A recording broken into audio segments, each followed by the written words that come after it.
So it's a parabola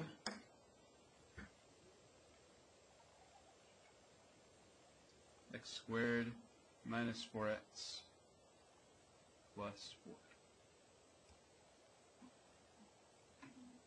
Okay, so just from looking at the picture, where does it look like this parabola increases? And remember, when we talk about intervals, are we talking about x values or y values? Yeah, we're talking about x values. So maybe we can point at the graph and see where it's increasing. So like over here, right? So what x values is that?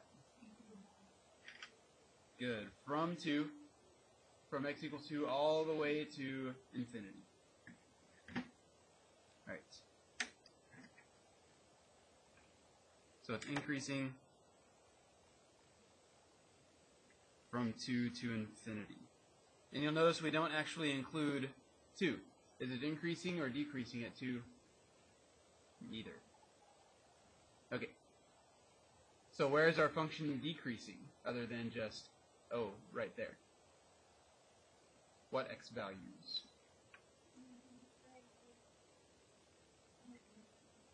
Well, up to 2? Okay. So all the way from negative infinity up to x equals 2, right there. So for this entire section of the graph, it's decreasing. Now, I asked another question here. So when we talk about increasing and decreasing, what does that tell us about the slope of a function? So when it's increasing, what kind of slope does it have? Yeah, if you draw a line that is increasing, think about that, it's got a positive slope. But if you draw a line that's decreasing, it would have a negative slope. So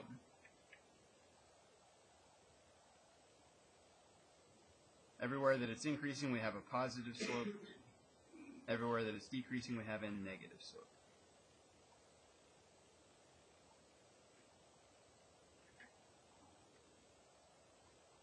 One more side question before we move on.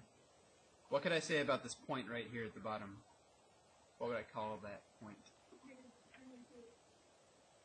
Yeah, it would be 2, 0, but there's a name for what happens right here. It's at the bottom of a hill. Yeah, it's the absolute minimum. It's actually one other kind of minimum as well. Yeah. Could you put that little, see that white round magnet? Yeah, just slide that into the door jamb. Slide it around. Yeah, right there. Perfect. Okay, so this is an absolute minimum. It's also a relative minimum. It's the bottom of a hill. It's the lowest point around.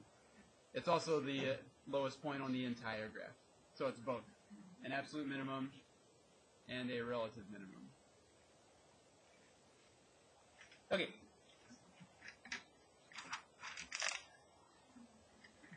So we've talked about a lot of stuff having to do with functions. You guys? Tell me some things we know about functions. What have we learned so far about functions? Word association. Just tell me something about functions. Okay, domain and range. Good. What else? Yeah, functions have inputs, outputs. The domain's the inputs, the range is the outputs. What else? We talked about continuity, intervals of continuity. Anything else?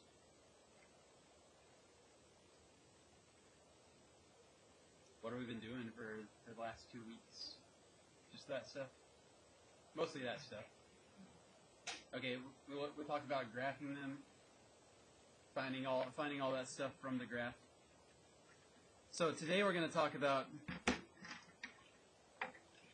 a couple more things, and they both have to do with, just like increasing and decreasing, they have to do with the slope.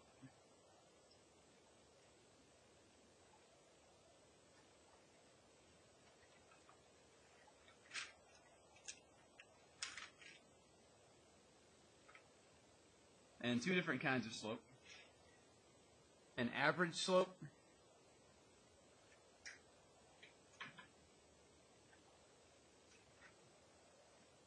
and an instantaneous slope.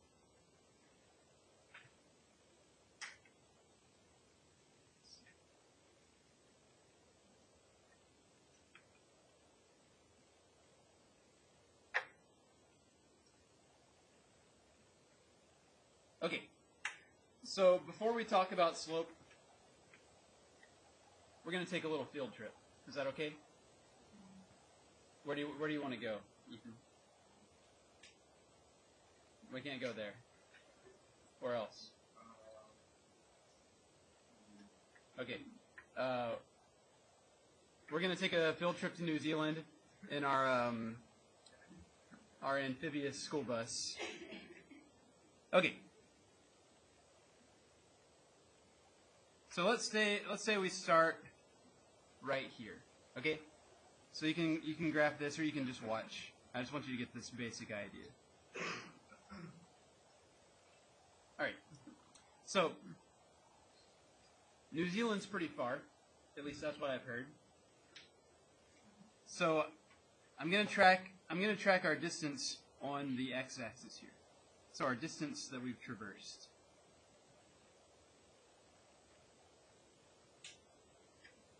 And it's gonna take us a while to get there. So I'm gonna track the time. No, I have this backwards. Let me do it the other way. That'll make more sense. Sorry. That's why you do math in pencil. Okay.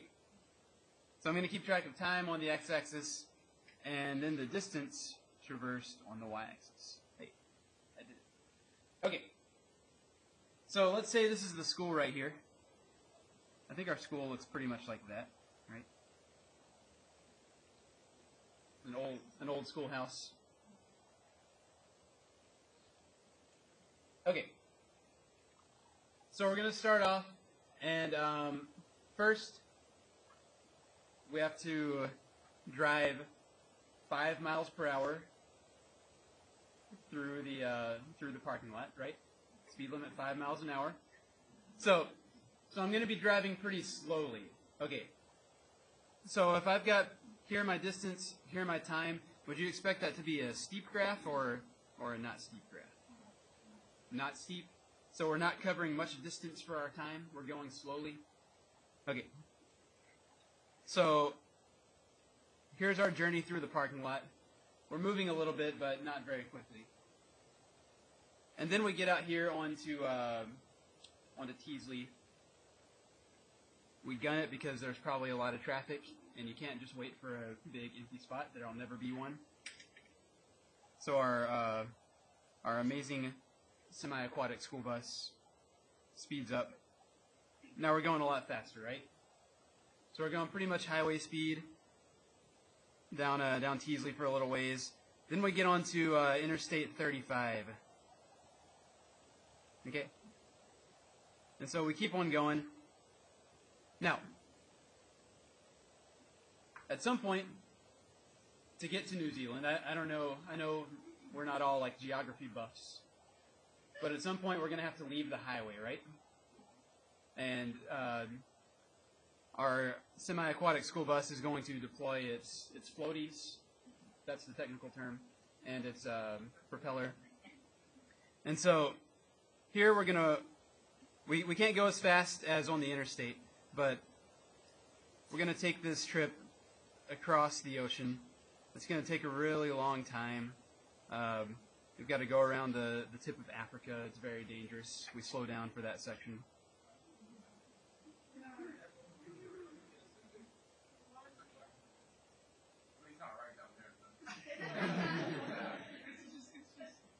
Because 35 doesn't go that way.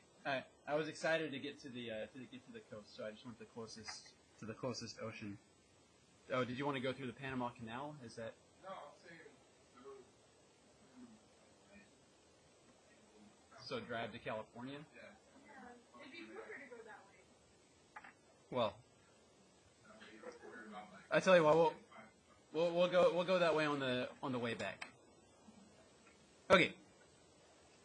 So we get to New Zealand. All right. We're there for a little while. We're not moving, taking pictures, etc., etc. So our graph is going to flatline for a little while. While time keeps passing, no distance passes at all. So we're going 0 miles per hour.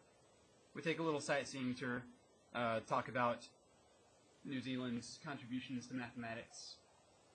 There aren't any. That's probably not true. Okay. And then we get back on our aquatic school bus. We head back faster this time because we're in a hurry. We want to make it back for lunch. Now, this time I'm headed back towards the school, so I'm going to go faster this time. The Pacific Ocean is, named the Pacific because it's not as choppy as the Atlantic. That's what Pacific means. Like a pacifier, it's pacified. Okay. Yeah. All right. So we make it back faster. We get on the interstates. We're going really fast now. And then we get here to the Geyer parking lot and we go 5 miles per hour. And then we make it back to the school again. Okay. That was a fun trip. Everyone remember to take pictures, right? Okay. So, if we think about these slopes, what would these slopes represent? Not just the distance. Yeah, the distance over time. So remember, slope is like the rise over the run, right?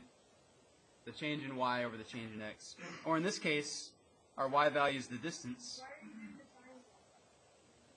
Remember, that's the delta.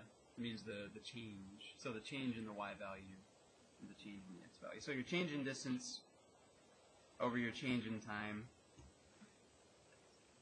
And you can think about that like, in this case, miles per hour.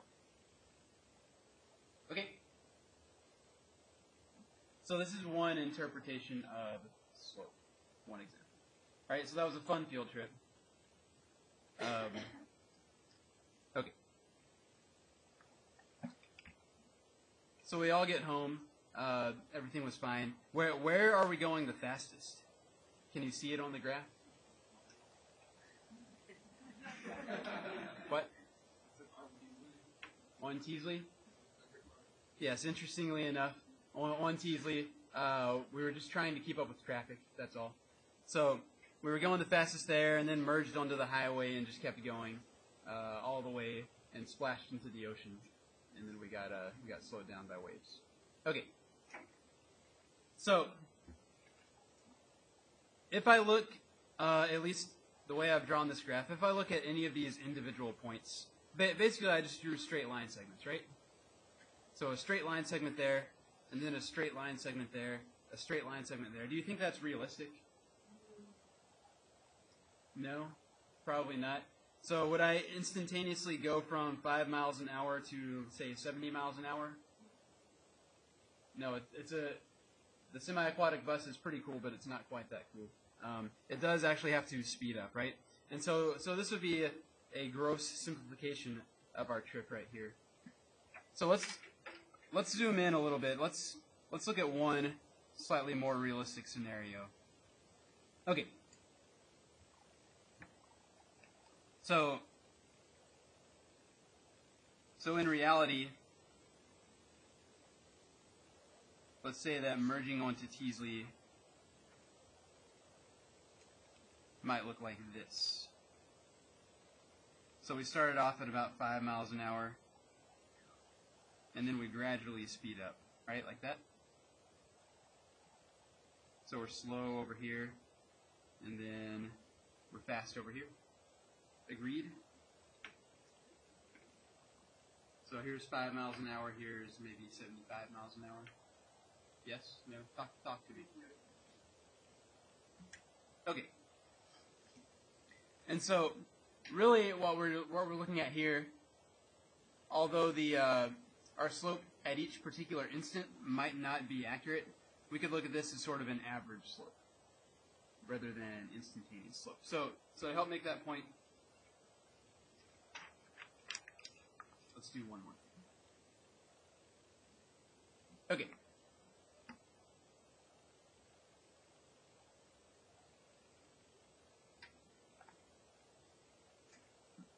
Now, how many of you have been pulled over for speeding violations? Most of you, I assume, because you're teenagers. You just drive really fast all the time. Okay.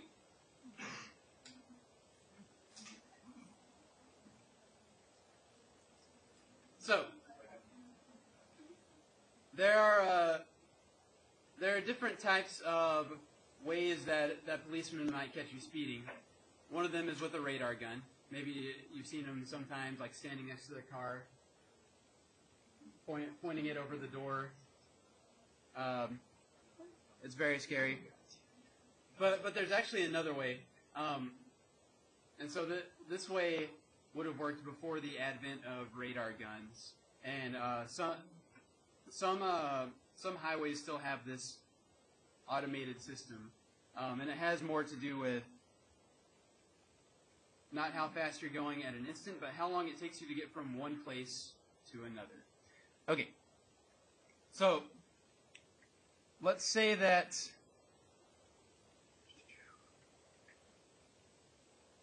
you cross, I don't know why I need to make it a real place, this spot right here. Maybe it's the corner of Teasley and Hickory Creek. Okay, over by Kroger, right over there. So there's Teasley and Hickory Creek. So you cross this,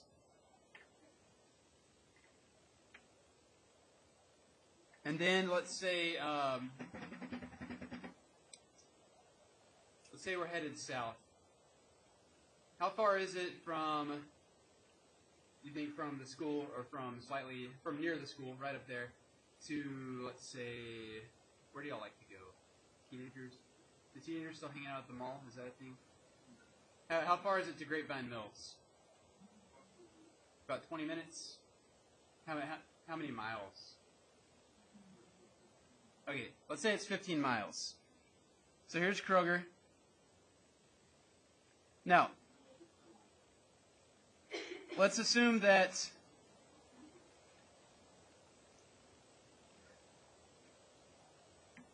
it's 15 miles away.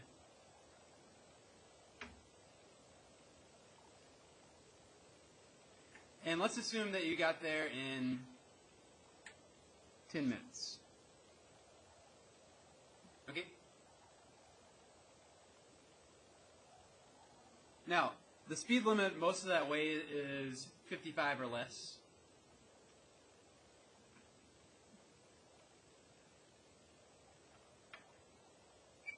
To simplify, we'll just assume it's 55 miles an hour, even though it slows down at some places. There are stoplights, you have to stop, but sometimes you can speed up, right?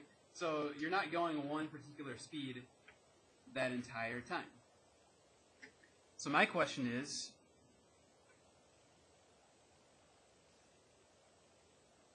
according to this scenario, were you speeding? That's question one.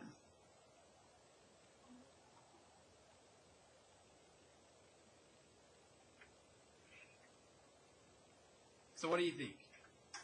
Now, I don't know how fast you went at any particular moment in time, okay? But if I was a policeman, could I give you a ticket? Let's say one of my buddies was at Kroger, and then I saw your license plate 10 minutes later at the mall. Were you speeding?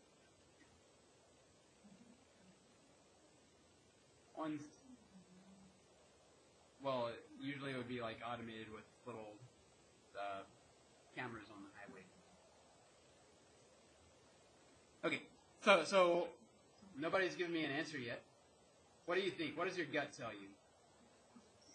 Your gut tells you yes. So, second question, to help us answer this, what was your average speed?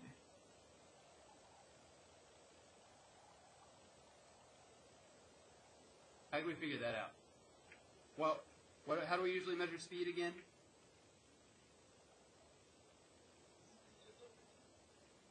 Yeah, distance over time.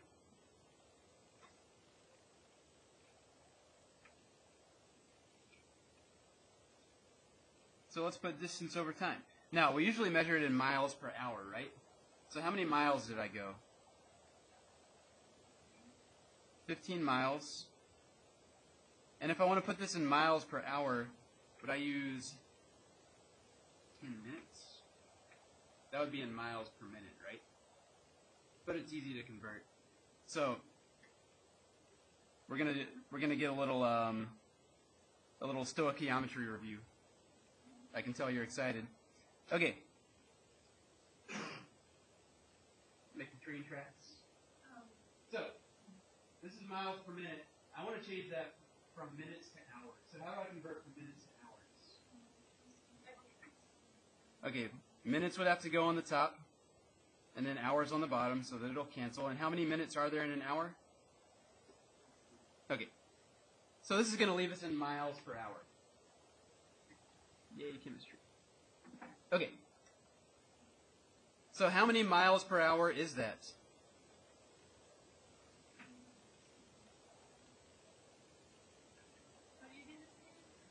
Multiply the ones on top together, divide by what's on bottom.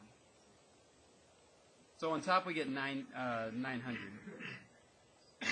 And on the bottom we get 10. Hey guys, settle down. Alright, so we've got 90 miles per hour. So that's just average. So maybe you blew through all the stoplights too. So let's revisit this first question. Even though I may not have seen you speed at any individual spot, were you speeding? Yes, apparently you were. Okay. And so here's your average slope. We can think about that as like your average speed here. But maybe you started off slow, and then you saw an opening and you went really fast for a while. Then you slowed down again. Then you sped up a bunch at the very end, and then you slowed down to go into the parking lot. So maybe this is your actual, so again, the slopes would be like the speed. So slow, fast, slow, fast. Maybe this is your the actual graph of your speeds, but on average, we could still say that you went 90 miles per hour. So this is an average slope.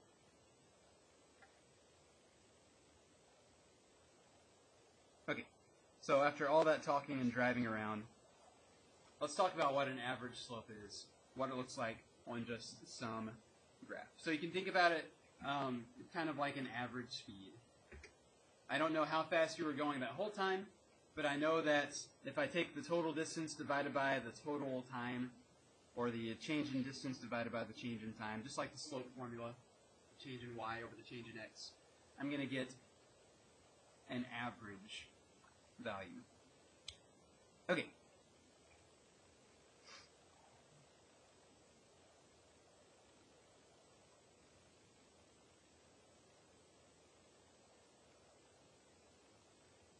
So first off, we're going to write down how we calculate the average slope. So M for slope, and then AVG for average.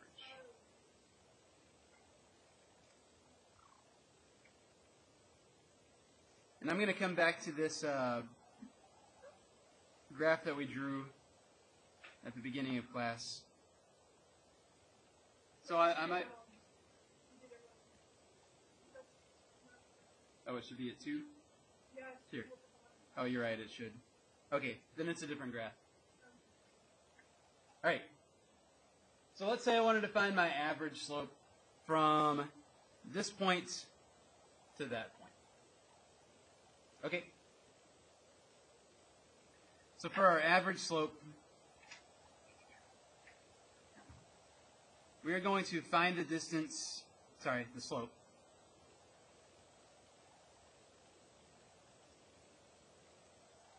between 2 points on the graph.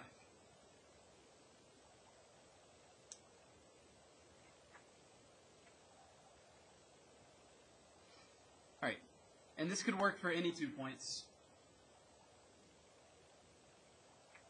except that they must be on a continuous interval.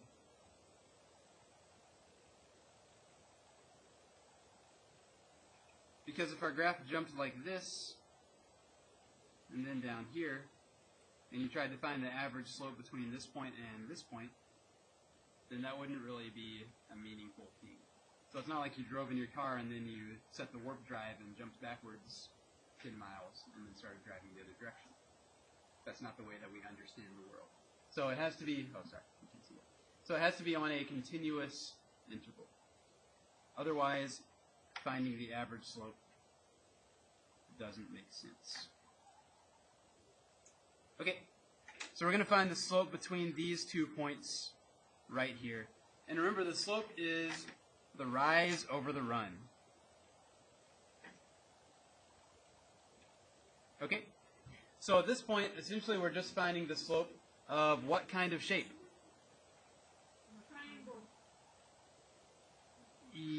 We made a right triangle, but what is this shape that's connecting these two dots? Yeah, it's a line, right? So essentially here we're just finding the slope of a line. Anytime we think about slope, we're going to think about a line. So this is the line that connects these 2 points. Now, in our old slope formula, we think about the slope being something like y2 minus y1 over x2 minus x1, right? So that's still going to be the case here. That's still how you find the slope of a line. Only because we're talking about a function, we're going to use function notation. So how could I write a y value in function notation? How do I usually write that?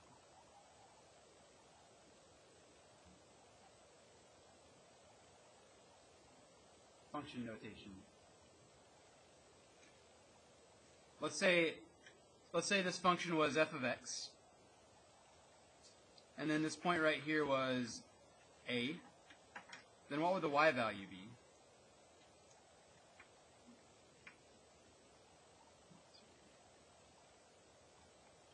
How would I find the y value if I know the x value? Wake up, people. Come on. You're in school. Talk to me. What? Plug it into the function? How do I write that? Yeah, there we go. F of a. That's the y value at the function a, right? And if I have, or at the x value of a, and if I have this x value, let's just call it b. So a and b are my two x values. So if this point has an x value of b, what would its y value be? Yeah, f of b. Okay, and so I'm going to write the same old slope formula that we've always used. I'm just going to write it in function notation because I'm talking about a function. And so instead of y2 minus y1, what might I write?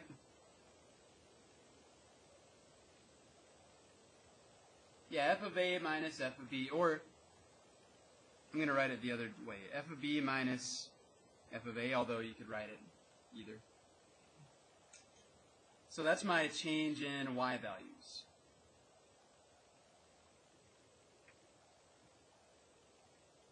And then how would I write x2 minus x1 in the same notation? Yeah, b minus a. Okay, so it's the same slope formula that we've always used. It's just a different notation because we're talking about a function. So again, think about this as y2 minus y1 over x2 minus x1. Okay. So there's how we find the average slope.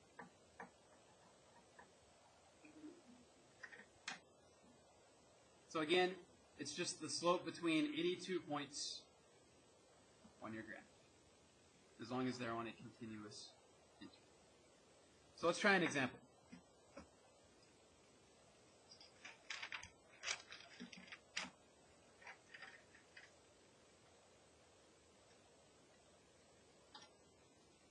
Okay.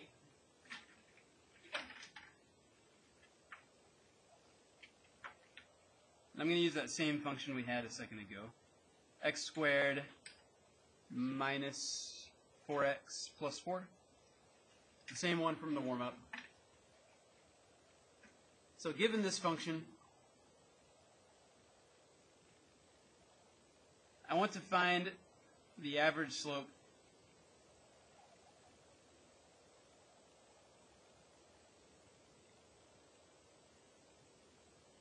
over the interval. So when I give an interval, I'm talking about x values. So I'm giving the x values that we're interested in. So over the interval from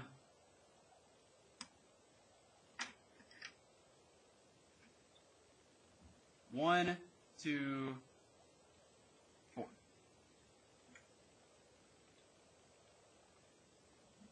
In other words,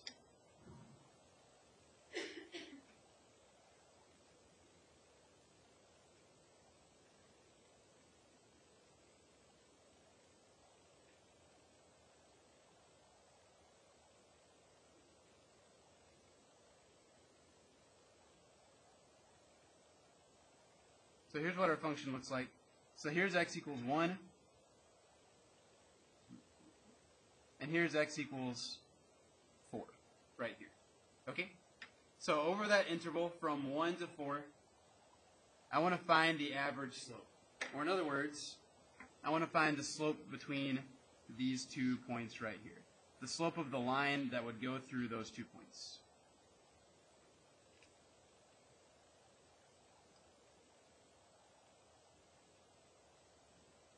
This line is also called, this is a word you should know, a secant line.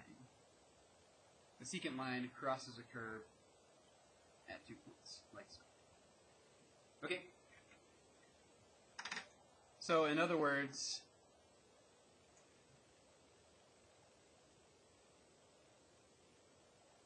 find the slope of the line through, and so these 2 points, which is how we always think about finding the slope, right? Between 2 points. The points would be 1, f of 1, and 4, and then whatever f of 4 is. Okay? So I want to find the slope of the line that passes through those 2 points. Now,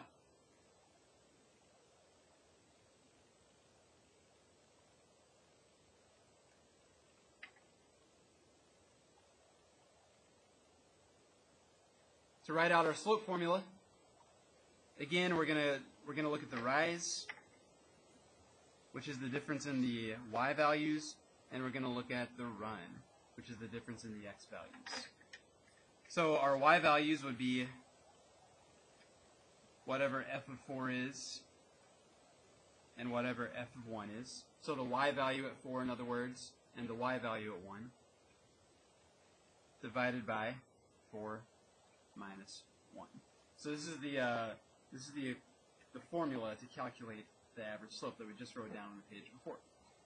So in other words, this is like y2 minus y1 over x2 minus x1. It's the same slope formula that we've always used. It just looks a little bit different. Okay. So to help us calculate the actual average slope, we want to know what f of 4 is. So first off, let's figure out what f of 4 is. Now our function is x squared minus 4x plus 4, right? So how do we find f of 4?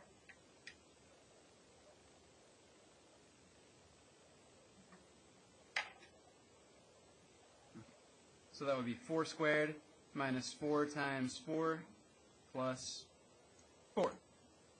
A lot of 4s. Is the answer going to be 4? That would be pretty amazing, wouldn't it? Oh, wait, it is. Okay. So that's 16 minus 16, which is 0, plus 4 equals 4.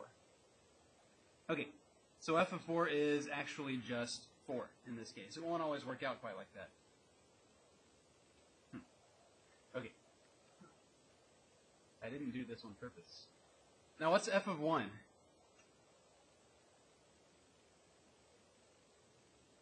So I'm going to plug in 1 squared, minus 4 times 1 plus 4 equals?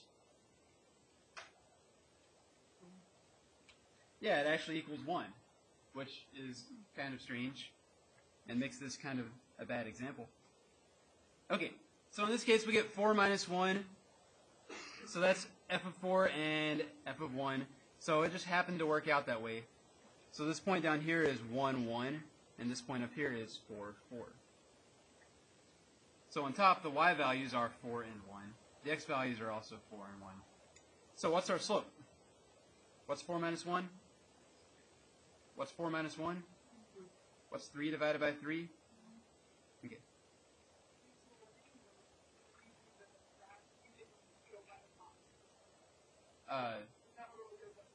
I did, but apparently I just didn't draw that part accurately.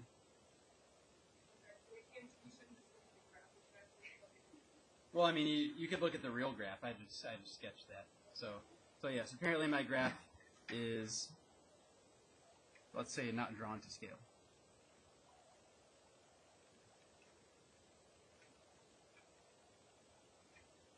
So this point would actually be 1, 1, and this point would be 4, 4 on the real graph, not the one I drew. So it seems. That is right, isn't it? Yeah. Okay. This time,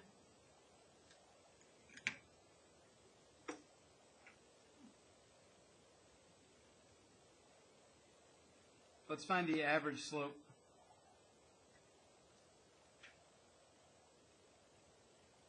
over the interval, and I should have used, it would only make sense to actually include the endpoints that we're using to do the calculation. So I should use a closed interval. Let's try a different interval. What about from 0 to 2? From 0 to 2. Now, would you like to make a prediction? Do you think our slope is going to be, say, positive or negative from 0 to 2? So it'll be from a point somewhere up here to this point down here. It looks like it should be negative, right? Okay, so let's actually calculate it. So our average slope, and instead of y1 and y2, we're going to be more specific here. So our y value would be, one of them would be f of 2, and then the other one would be f of 0. And then our two x values are these two x values right here, 2 and 0. So in other words, again, not drawn to scale, we've got a point somewhere up here, and then a point somewhere down here. And we're finding the slope of the line that connects to those 2 points right here. So in other words, it's an estimate of the slope of at least one part of our graph. This is a way to estimate. Okay. So we need to actually calculate the y values. Yeah. So calculate the y values. What's f of 2? So again, we're just going to plug that into the original function, which was x squared minus 4x plus 4, which is what? Yeah, it's 0, and that's where the that's where we saw that the x-intercept was. So that makes sense. The y value there is 0. 4 minus 8 plus 4, 0. And what about the y value at 0, which also happens to be the y-intercept? So again, we'll plug in 0. What'd you get? 4? Okay, so here are our two y values. So this is like y2 and y1. And then on the bottom we have x2 and x1. So our average slope equals, so we said f of 2 is 0. Then f of 0 is 4. So 0 minus 4 over 2 minus 0. Right? Which gives us an average slope over this part of our line of what? Yeah, negative 4 over 2, and that's going to reduce to negative 2. So let's look at the graph. Does that seem about right? We said it should be negative, right? So maybe negative 2. It's a little steeper than just a diagonal line. Okay, so this is our average slope.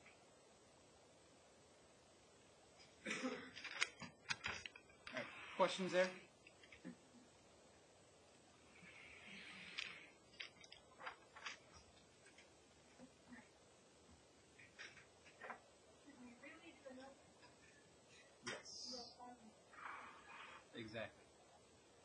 Okay.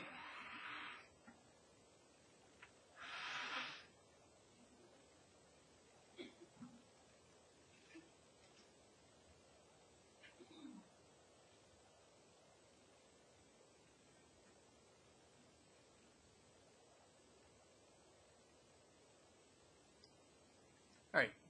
So given this function, I want you to find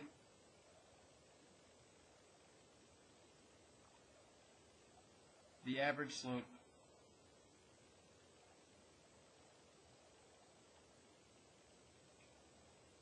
over the following two intervals. So first from, I don't even know what this function looks like, so I'm just going to pick a couple. So from 1 to 3. And then part B, let's say from -3 to -1. Okay? So we'll see what we come up with there. So on these two intervals, find the average slope. And we're going to be using the same formula. y2 minus y1 over x2 minus x1. Like this. Okay, take a second. It shouldn't take you too carefully. Remember, you will have to actually find it.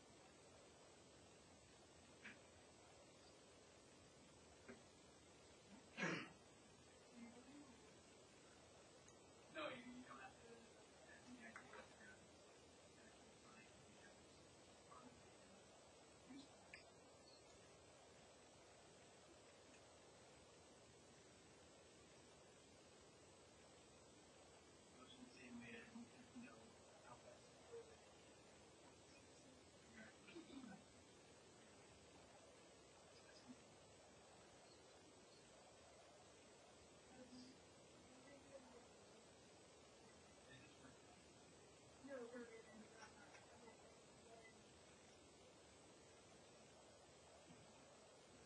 So they're just two separate.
There's our slope formula.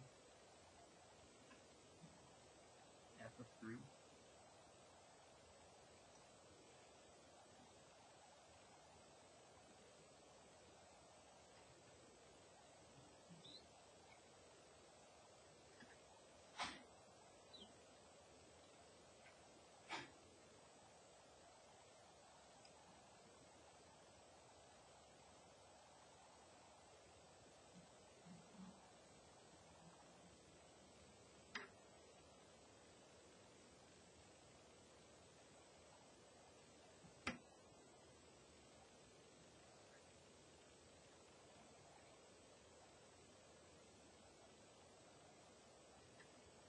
Did anybody else get an average slope of 35 in the first one? Did I mess up?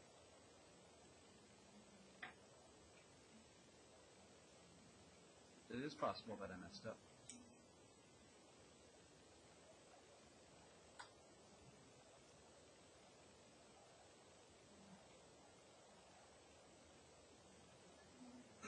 Yeah, so here are my two y values.